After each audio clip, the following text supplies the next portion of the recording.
Vamos falar de misticismo e devoção moderna. Não quero falar muito sobre isso aí, eu só quero dizer para vocês que existia esse movimento diferente dentro da igreja única nesse período, a Igreja Católica Romana, e é o movimento místico, certo?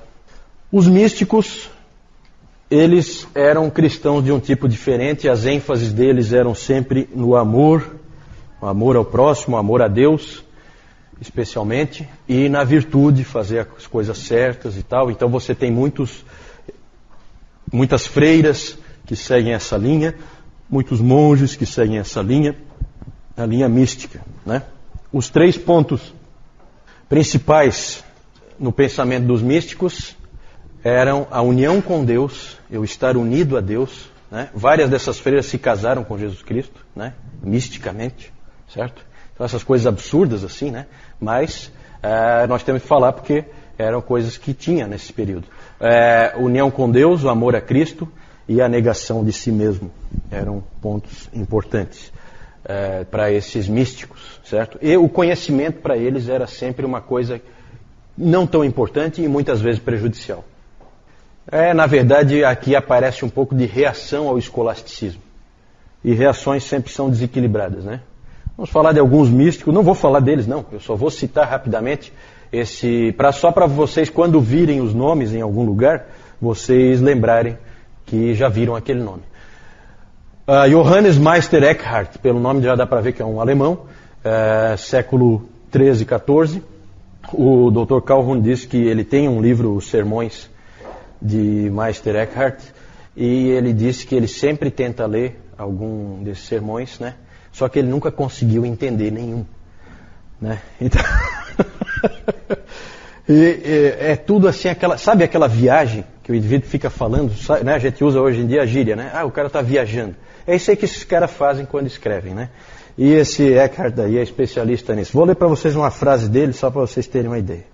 Uma pulga, na medida em que ela está em Deus, é por si mesma maior do que o maior anjo. Portanto, em Deus, todas as coisas são iguais e são o próprio Deus. Inclusive, ele se complicou, porque esse tipo de frase aí cheira a quê? Cheira a panteísmo, né? Então a igreja começou a ver nele uma certa heresia e coisa, ele foi obrigado a se retratar. E dizer, não é isso, não foi isso que eu quis dizer, né? Então é complicado, né? Mas é um sujeito esquisito esse aí, mas é um sujeito bastante conhecido, né? Esse Meister aí, na verdade, não é do nome dele, não, é mestre, né? Como os seguidores dele chamavam ele. Esse Walter Hilton, não vou falar nada sobre ele, mas ele escreveu um livro importante para os místicos que se chama A Escada da Perfeição. Os místicos adoram a ideia de uma escada, de passos que você tem que seguir para o teu aperfeiçoamento espiritual. Então ele tinha esse livro, A Escada da Perfeição. A Juliana de Norwich, ela é a primeira mulher a escrever um livro em inglês. Inclusive é estranho porque esse nome Juliano não era usado para mulheres. Então, na verdade, o que se acha hoje é que esse nome não é o nome dela. Que ela ficava próxima à igreja de São Juliano e por isso ela ficou com esse nome, com o nome dele, né? Ela é inglesa, foi inglesa, ela era uma freira beneditina, ela se tornou uma ancorista. Sabe o que é uma ancorista? É uma pessoa que fica enclausurada numa igreja, então ela é feito um quarto para ela, com uma janelinha que dá para dentro da igreja, que é por onde ela pode se confessar, esse tipo de coisa, e uma janelinha que fica para fora da igreja, que é onde o povo vem conversar com ela, se aconselhar, né? É uma psicóloga é uma psicóloga do século XV, né? 14, 15, certo? Então o povo ia lá e falava com ela. Ela escreveu um livro, As Revelações do Amor Divino. As Revelações do Amor Divino. E revelações aí é isso mesmo, revelações. Porque ela alegava que ela teve 16 revelações da parte do próprio Cristo. E inclusive numa delas é interessante porque ela teve a revelação de que em Deus não há ira nenhuma, em Deus só há amor. Que lindo isso, né? Pena que não é bíblico. Muito lindo, só não é bíblico. Sempre há entre esses místicos o desejo de ser um só com Deus. A união mística, né? Que foi o que essa Catarina de Siena, que aparece aí em seguida, ela atingiu, ou pelo menos pensou atingir, né? Ela era uma freira dominicana, essa Catarina de Siena. Ela disse que ela foi importante para trazer o Papa de volta para Roma, que o Gregório XI foi convencido por ela para voltar. Ela era uma mística um pouco diferente, porque ela realmente ajudava as pessoas, ela era uma pessoa que cuidava dos pobres, tinha envolvimento social, né, diferente de outros místicos que só pensam em si. Nisso ela é um pouco diferente. Ela conta no seu livro O Diálogo sobre vários arrebatamentos espirituais que ela sofreu, inclusive um delas em que ela se casou com Jesus Cristo, né? Então, essas coisas estranhas que tinham desses místicos, né? É a união mística, certo? Desses todos aí, o Lutero, claro que ele desprezava todos eles, a não ser esse último aí, Johannes Tauler, que ele recomendava a leitura, e realmente, segundo o Calhoun, é um místico que dá para você ler, que é interessante o que ele escreveu. Tem coisas boas que você pode aproveitar. Agora, o mais importante de todos, o mais famoso de todos, até hoje é um livro muito importante, eu já li bastante coisa, do livro do Tomás A. Kempis, A Imitação de Cristo. Alguém já leu alguma coisa da Imitação de Cristo aqui? Ninguém? É um livro realmente interessante, é um livro diferente.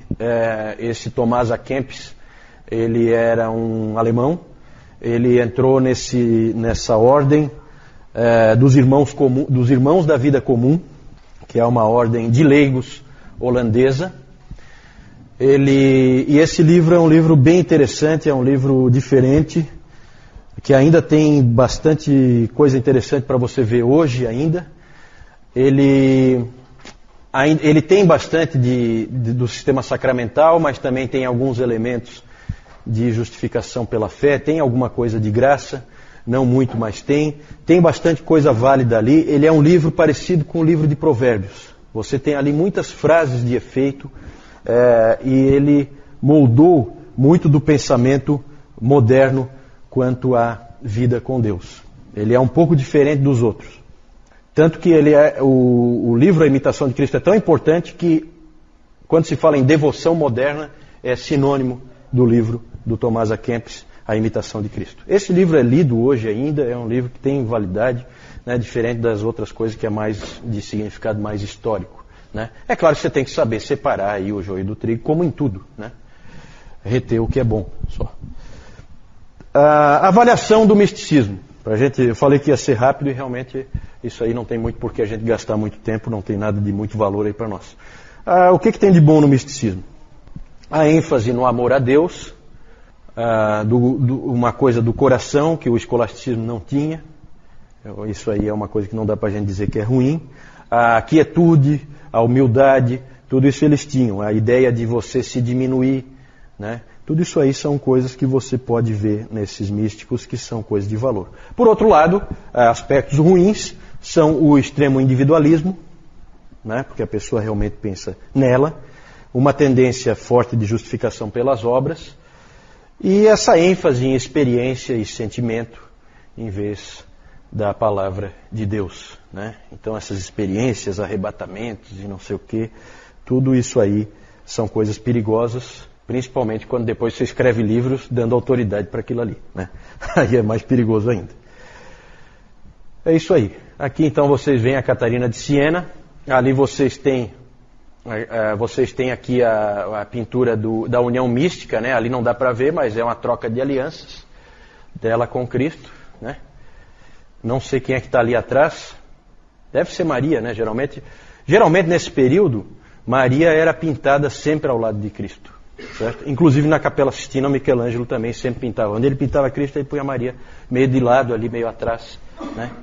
Dentro do pensamento católico romano, que até hoje é assim, né?